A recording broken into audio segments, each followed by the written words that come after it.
Hey everybody, it's the Review Revolution back at you again with the next, almost the last, not quite, but getting there, but the next in the Superman-Batman Public Enemies Target exclusive. And today we're taking a look at Icicle. Not too shabby.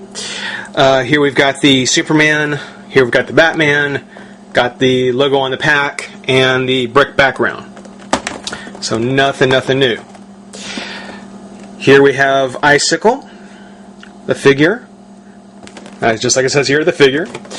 And he definitely seems to be most involved as far as sculpts go, but we'll have to take a moment and pop him out and really get a look at him. As it shows on the back, I mean, it's got the Lex Luthor for president, the write-up on the movie, and then the figures that are in the wave. Superman, Icicle, Silver Banshee, Black Lightning, Major Force, all of which we've done or are getting to right now. Batman being the last one we'll wrap up with. But once we have them all open, we'll be able to put together Brimstone and get a look to see how cool he is. Now, just with Silver Banshee, there's no write-up on any of the figures on the pack, but I did a little research for you, and his real name is Cameron McKent. His first appearance, for this Icicle, first appearance was Infinity, number 34, Infinity Incorporated, number 34, January 1987. Special abilities is Cold Generation and Manipulation. His bio, due to his father's use of a cold ray gun as the original Icicle, Cameron McKent inherited a mutated gene that gave him an albino appearance, but also the ability to freeze objects and people. To get the $1 billion reward for Superman, Icicle joined forces with the Cold villains Mr. Freeze, Captain Cold, and Killer Frost. So, I didn't read the whole Public Enemies, the original comic story, so I don't know if in fact that four-person team-up was in there, but if it was, that's a very cool idea. Even if it wasn't, just the fact that they did it is just very cool. Each of the Frosty foursome taking their best shot at Batman, who uses everything he's got to stay one step ahead. Probably one of my favorite scenes in that movie. Just really cool. We'll take a moment, though, pop Icicle out of the pack, and get a closer look at the figure. So, be right back. Alright, well, now we've got Icicle out of his pack, and, it doesn't feel any cooler. Doesn't work that way.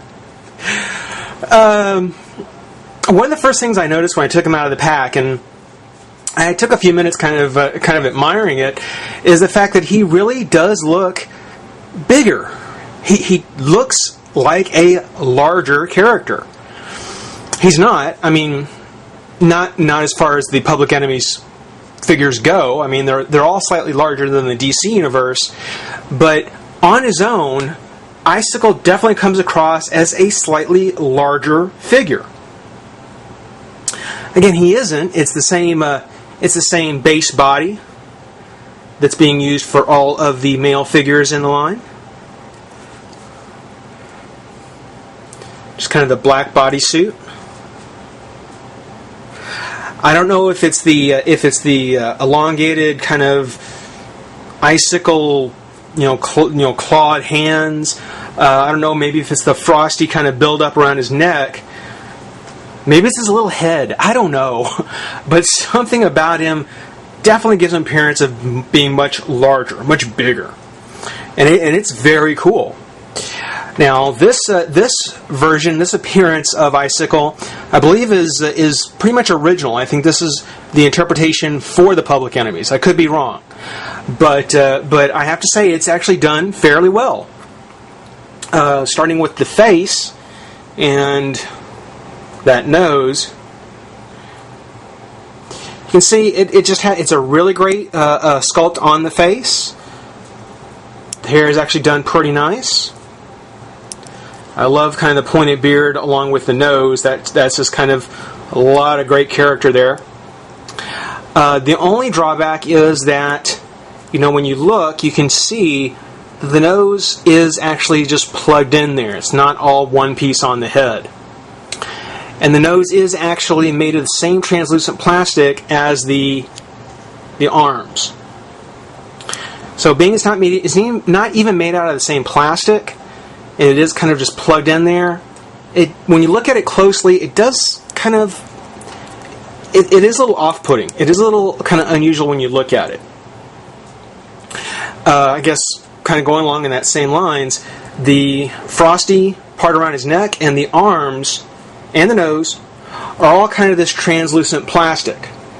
And on the tips you can see what I mean. There's a very, very light baby blue, almost kind of a white with just very little blue in it, starting on the shoulder, and then starts to fade all the way down into the fingers. But the entire arm is made of the same translucent plastic and is just obscured by the paint. Same kind of thing with the frosty collar on the back. It's completely solid, but then as you come around the side, it starts to fade and become more translucent. You can even see it along the edges. There's a few spray lines in there, and you can kind of see. Going back to the head and the sculpt, again, just like with all the other figures, the face is what sells us on the Public Enemy's theme. Very cartoony style in the beard and in the hairstyle. There's a little sculpting on the top, just to kind of break it up a bit. But otherwise, it's just flat, not a lot of detail. The ears are painted in the same kind of light blue, with just a little bit of overpaint, but not too bad. As I mentioned before, the body is just basically a black bodysuit. So, no paint, no additional sculpts, nothing. And even though he is very basic, he is probably the complete opposite of, say, Major Force. Whereas Major Force was just the body and then, the paint. I mean, they definitely went through and put some effort into doing Icicle. On his articulation, there's no reason why it shouldn't be there except for the shape of the head, but there's very little kind of back and forth. It turns, but there's no real clearance for up or down. The arms come out, twist the bicep, elbow, wrist. There's a closer look at those hands, those translucent hands. Twist the waist, crunch, leg comes out again, knee, foot, thigh. No surprises. I doubt we'll get any surprises before it's all said and done.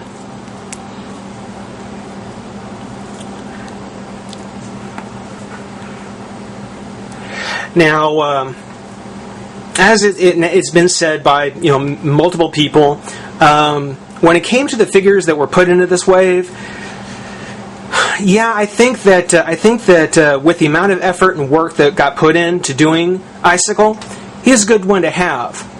I think it would have been more fun, perhaps, to do a 4-pack that would have been him, Killer Frost, Mr. Freeze, and Captain Cold, and actually done the Frosty foursome in a separate, wave or a separate 4-pack. That would have been cool. Plus, it would have given us another slot to put in another character. I mentioned Metallo before. I think that if we could get a Metallo that would have had his human legs, and then maybe the robot top, and then something maybe with some interchangeable hands, like with a gun or a steam shovel or something, I mean, that would have been very, very cool. Such as it is, we probably won't be seeing any more Public Enemies, not the Target exclusives, and not based on the anime or the DVD. But for what we got for a first line, I guess it isn't too bad. And again, being that this is a completely original version of Icicle, they did a really good job on conveying it. He turned out really, really well. Along with him, we do get the right leg of Brimstone, so he's nearly done. And the Superman, Batman, Public Enemies base stand, which all the figures got. We'll be doing Batman pretty soon and wrapping things up. But for now, thanks for watching. Rate, comment, subscribe, join the revolution, and we'll see you soon. Bye-bye.